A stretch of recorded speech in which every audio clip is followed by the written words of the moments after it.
लंका में राक्षसी मंत्रणा की कथा।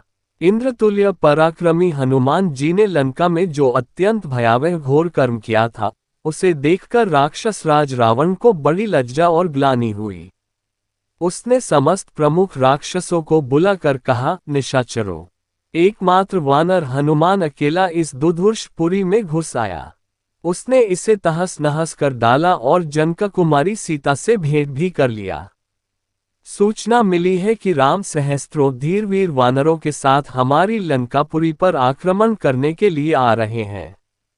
ये बात भी भलीभांति स्पष्ट हो चुकी है कि वे रघुवंशी राम अपने समुचित बल के द्वारा भाई, सेना और सेवकों सहित सुखपूर्वक समुद्र को पार कर लेंगे।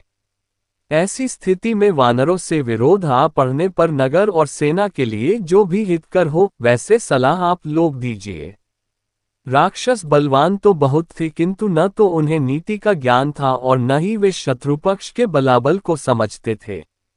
इसलिए वे कहने लगे, राजन, आप व्यर्थ ही भयभीत हो रहे हैं।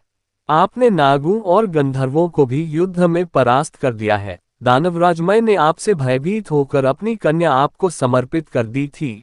मधु नामक दैत्य को आपने जीता है। आपके पुत्र मेघनाद ने देवताओं के अधिपति इंद्र पर विजय प्राप्त करके इंद्रजित की उपाधि प्राप्त की है। साधारण नर और वानरों से प्राप्त हुई इस आपत्ति के विषय में चिंता करना आपके लिए उचित नहीं है। आप सहज ही राम का वध कर डालेंगे। रावण के समक्ष प्रहस्त, दुर्मुख, वज्रदष्ट, निकुंभ, वज्रहनु आदि प्रमुख राक्षसों शत्रसेना को मार गिराने के लिए अत्यंत उत्साह दिखाया। उनके उत्साहवर्धक वचन सुनकर रावण अत्यंत प्रसन्न हुआ और उनकी हाँ में हाँ मिलाने लगा। मंत्रियों को रावण की हाँ में हाँ मिलाते देख विभीषण ने हाथ जोड़कर कहा, हे तात, जो मनोरथ साम मेल मिलाप दान प्रलोभन और भेद शत्रु पक्ष में फूट डालना से सिद्ध न हो सके, उसकी प्राप्ति के लिए नीतिशास्त्र का आश्रय लेना चाहिए। हे रावण, अस्थिर बुद्धि, व्याधिग्रस्त आदि लोगों पर बल का प्रयोग करके कार्य सिद्ध करना चाहिए, परंतु राम न तो अस्थिर बुद्धि है और न व्याधिग्रस्त। वह तो दृढ़ निश्चय के साथ आपसे युद्ध करने के लिए आया है, इसलिए उस पर विजय प्राप्त करना सरल नहीं है।